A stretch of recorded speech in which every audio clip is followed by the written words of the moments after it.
அனைவருக்கும் வணக்கம். தமிழக சட்டமன்ற தேர்தல் வாக்குப்பதிவு முடிந்து பிந்திய கருத்து கணிப்புகள் வெளியாகியுள்ளன. கிட்டத்தட்ட 7 எக்ஸிட் போல் கணிப்புகள் வெளியாகியுள்ளன. 7 எக்ஸிட் போல் கணிப்புகள் வருவரையில் எந்த விதமான பரபரப்பும் இல்லை. காரணம் என்னவென்றால், அந்த 7இல் 3 எக்ஸிட் போல் கணிப்புகளான டைம்ஸ் நம், ஜேவிசி, ஜானகி பாட், ஓட் பை அதிமுக ஆட்சி அமைக்கும் என்று கணிப்பை சொல்லியிருந்தது. அடுத்து 4 எக்ஸிட் போல் கணிப்புகளான கோலா போல்ஸ், பீப்புள்ஸ் பல்ஸ், மார்டிஸ், பிமார்க் இவை 4ம் திமுக ஆட்சி அமைக்கும் என்று சொல்லியிருந்தன. அதாவது ஆட்சியே திமுக அல்லது அதிமுக என்று இன்று 7 கருத்து கணிப்புகள் சொல்லப்பட்ட நிலையில்தான் திடீரென்ற ஒரு திருப்பு முனை ஏற்பட்டது. ஆக்சிஸ் மை இந்தியா இந்தியாவுடைய கருத்து கணிப்பு வெளியிட்ட பொழுது தாவேக ஆட்சி அமைக்கும் என்று ஒரு கருத்து கணிப்பை வெளியிட்டவுடன் ஒட்டுமொத்த தமிழகத்தின் அரசியல் நிலைமையே பரபரப்பாகிவிட்டது. தற்போது ஊடகங்கள் எல்லாம் தாவேக விஜய் ஆட்சி அமைப்பாரா என்பதை பற்றி தான் விவாதம் செய்கின்ற பேசு பொருளாகவே மாறியிருக்கிறது. அந்த அளவுக்கு இந்த கருத்து கணிப்பானது ஒரு தாக்கத்தை ஏற்படுத்தியுள்ளது. அதுவும் இந்த ஆக்சிஸ் மை இந்தியா கருத்து கணிப்பின்படி தாவேகவும் திமுகவும் நெக் அண்ட் நெக் ரேஸ், மிகவும் நெருக்கமான நெருக்கடியான இடங்களை பெறுகிறார்கள். தாவேக குறைந்தபட்சமாக 98 இடங்களும், திமுக குறைந்தபட்சமாக 92 இடங்களும் பெறுகிறது. தாவேக அதிகபட்சமாக ஆட்சிக்கு வேண்டிய 120 இடங்களை பெறுகிறது. ஆனால் திமுக கூட்டணி ஆட்சி அமைக்க இயலாத நிலையில் 110 இடங்களை தான் பெறுகிறது. இதுதான் தற்பொழுதைய பேசு பொருளாக மாறியுள்ளது.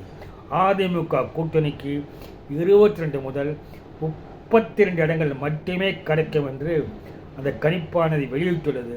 மிகப்பெரிய அதிர்ச்சியை, பரபரப்பை ஏற்படுத்தியுள்ளது. ஒட்டுமொத்த தமிழக அரசியல் ஆட்டத்தையே மாற்றிவிட்டது. அதாவது தாவேக விஜய் இன்னொரு எம்ஜிஆராக வருகிறாரா?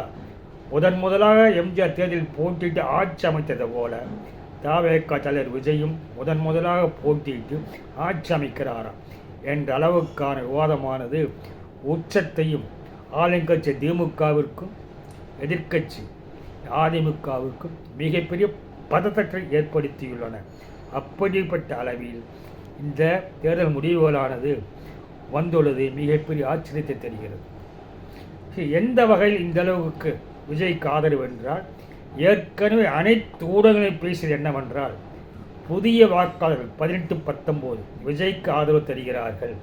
ஜென்சி என்ற இளைஞர்கள் 20 முதல் 29 வரை ஆண்களும் பெண்களும் இளம்பெண்களும் விஜய்க்கு ஆதரவாக இருக்கிறார்கள். அதை தவிர 30 முதல் 39 வரை, அதாவது 40க்கு கீழ் நடுத்தரத்தில் இருப்பவர்களும் விஜய்க்கு ஆதரவாக இருக்கிறார்கள். பெண்களை பொறுத்தவரை வயது வித்தியாசமின்றி 60 வயது வரை ஒரு ஆதரவு இருப்பதாக அனைவராலும் பேசப்பட்டது.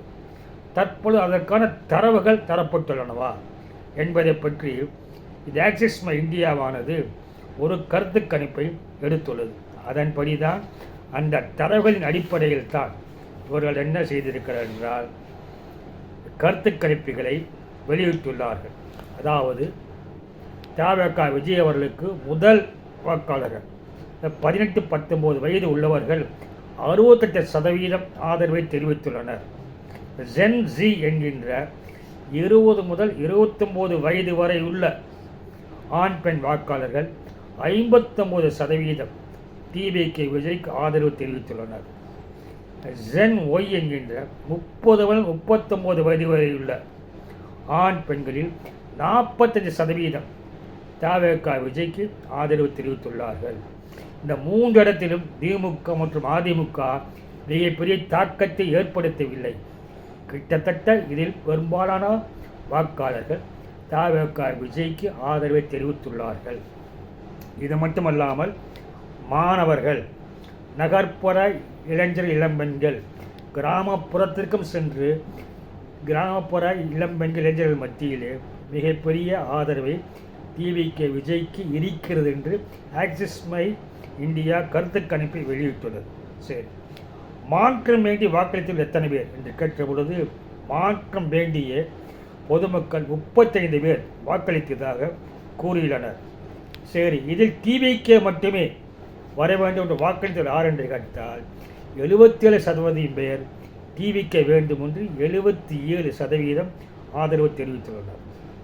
அடுத்ததாக கேஸ்ட் அண்ட் கிளாஸ் அப்படின்ற வார்த்தை ஓபிசியில் 36% ஆதரவும், எஸ்சியில் 42% ஆதரவும், மைனாரிட்டி வாக்கு வங்கி இஸ்லாமியர் மத்தியில் 25% வாக்கு, கிறிஸ்தவர்கள் மத்தியில் கிட்டத்தட்ட 31% வாக்குகளும், மலைவாழ் மக்கள் மத்தியில் 47% வாக்குகளும் இருக்கின்றன. இவைகளை தவிர உட்பட்ட வகைப்பினர் யாரை வகைப்படுத்தினாலும் அங்கு விஜய்க்கு 20% வாக்குகள் இருப்பதாக ஆக்சிஸ் மை இந்தியா தரவுகளை வெளியிட்டுள்ளது. அதாவது விஜய்க்கு ஆதரவாக யூத் பவர் சர்ஜ் மிக அதிக அளவில் உள்ளது. இவர் ஜாதி மதங்களை தாண்டி, வர்க்கத்தை தாண்டி, ஏழை பணக்காரன் என்பதை தாண்டி விஜய்க்கு ஆதரவு இருக்கிறது என்பதை கிளாஸ் அண்ட் கேஸ்ட் பவர் என்று அது குறிப்பிட்டுள்ளது. ஆக எப்படி இருந்தாலும் விஜய்க்கான ஆதரவானது மிக பெரிய அளவில் சென்றுள்ளதாக கூறுகிறது. சரி, ஆக்சிஸ் மை இந்தியா கருத்து கணிப்பு இதுவரை நிரூபிக்கப்பட்டுள்ளது என்றால் 2021ஆம் ஆண்டு தமிழக சட்டமன்றத்தில் திமுக 175 இடங்களை பெறும் என்ற நிலையில் 153 இடங்களை பெற்று ஆட்சி அமைத்தது. அன்று திமுக வெற்றி பெறும் என்று கணித்ததும் இவர்களேதான். இன்று தவேக வெற்றி பெற்று ஆட்சி அமைக்கும் நிலையில் இருக்கிறது என்று கணித்ததும் இவர்களேதான். இதைத் தவிர ஆக்சிஸ் மை இந்தியா மேலும் சட்டமன்ற தேர்தலை கணித்ததில் சரியாக வந்துள்ளது. 2022 பஞ்சாபில் ஆத்மி கட்சி 90 இடங்கள் வரை பெறும் என்ற கணித்ததில் 95 இடங்களை பெற்று கேஜ்ரிவால் கட்சி ஆட்சி அமைத்தது. 2021 மத்திய பிரதேசத்தில் பாஜக அதிகபட்சம் 160 இடங்களை பெறும் என்ற நிலையில் பாஜக 163 இடங்களை பெற்று ஆட்சி அமைத்தது. 2024 மகாராஷ்டிராவில் பாஜக கூட்டணி அதிகபட்சம் 200 இடங்களை பெறும் என்ற நிலையில் அது 235 இடங்களை பெற்று ஆட்சி அமைத்தது. லேட்டஸ்டாக 2025 டெல்லியில் பாஜக அதிகபட்சம் 45 முதல் 55 இடங்கள் என்று கணிக்கப்பட்ட நிலையில் 48 இடங்களை பிடித்து ஆட்சி அமைத்தது. அந்த பயத்தில் தான் தற்பொழுது இங்கும் டிவிகே விஜய் அவர்கள் 120 இடங்களை பெற்று தனிப்பெருமான் பெற்று விடுவாரா என்று ஒரு அச்சம் எழுந்தது. காரணம் என்னவென்றால் திமுக வலிமையான 16 கட்சி கூட்டணி வைத்துள்ளது. அதிமுக வலிமையான 5 கட்சி கூட்டணி வைத்துள்ளது. டிவிக்கு கூட்டணி இல்லாமல் தனித்து போட்டியிட்டு இப்படிப்பட்ட வெற்றியை பெற்றுவிட்டால் தமிழக அரசியலில் நீண்ட காலம் விஜய் ஒரு சக்தியாக இருப்பார் என்று அனைவராலும் பேசுபொருளாக மாறியுள்ளது. என்ன நடக்கிறது என்பதை ரியல் கவுண்டிங், ரியல் ரிசல்ட் மே 4 இதே போல் வந்தால் தமிழக அரசியல் களம் ஒட்டுமொத்தமாக மாறிவிட்டது என்று நாம் பொருள் கொள்ளலாம்.